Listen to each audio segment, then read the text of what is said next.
Welcome to part 2 of Linux security.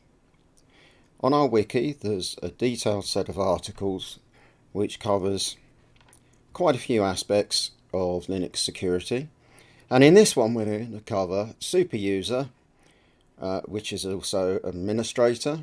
We're going to cover user groups and also users. Remember our user from last time in part 1? Well, she's received a promotion. She's now an administrator, which means she can use the Unix command sudo. Now, that's significant. In the old days of Unix, you used to have to log in as a user called root. As Linux and Unix have progressed, now the administrator role can be divided amongst many users. And so, to do this, a normal user can run administration commands by prefixing the command sudo. They'll be prompted for their password, and provided they have permission, be an administrator, which actually is making them a member of a group called sudoers, they will then be able to configure and administer the system in exactly the same way as root used to do in traditional Unix. Now, we've got a new user that's joined, and welcome her to the team. Now our super user must go to work. She needs to add the new user to the system. Our new user is also in a new team or group, which is accounts. So there's a new team member, a new group, and new user. Well, the new user is the new team member, just in case there's any confusion there. To do this, our super user, here she is up at the top, busy away, needs to use groupadd, adduser, and UserMod. Groupadd and adduser, pretty obvious from their names. And actually UserMod, it means modify user. Now, why would she need to do this? The UserMod comes in when you're adding the new user to the new group, or to any group, in fact, not just a new group, any group. This screen displays a list of commands which our super user will need to run. And I'm going to show you a series of screenshots now, taking you through each of those commands one by one.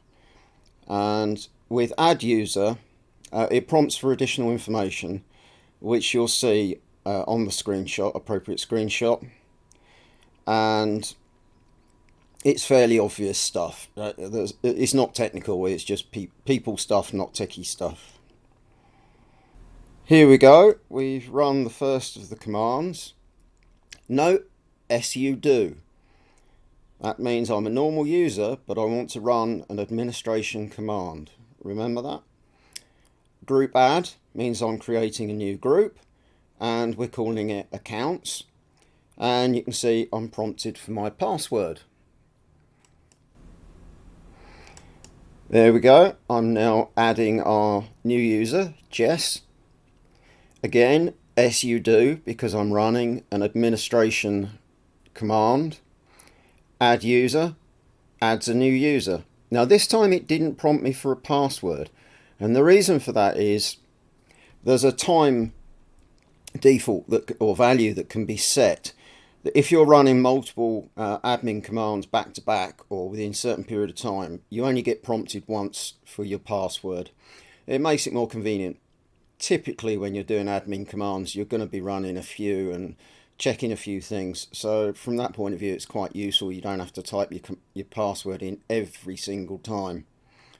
Now you can see from the screen here, it's adding user Jess, adding a new group Jess, which has a number of 1005, adding new user Jess, her user number is 1005, and they're assigning her to group Jess, creating a home directory for her.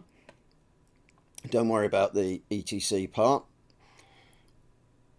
Put in a password, confirm that password, You see they matched when I typed them in, so the password is updated.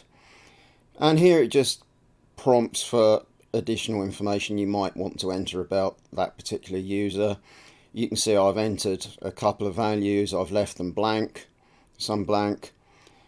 Confirm, is this correct? I've said yes, and that's it. Jess now exists in the system with group Jess. So there's user Jess and group Jess.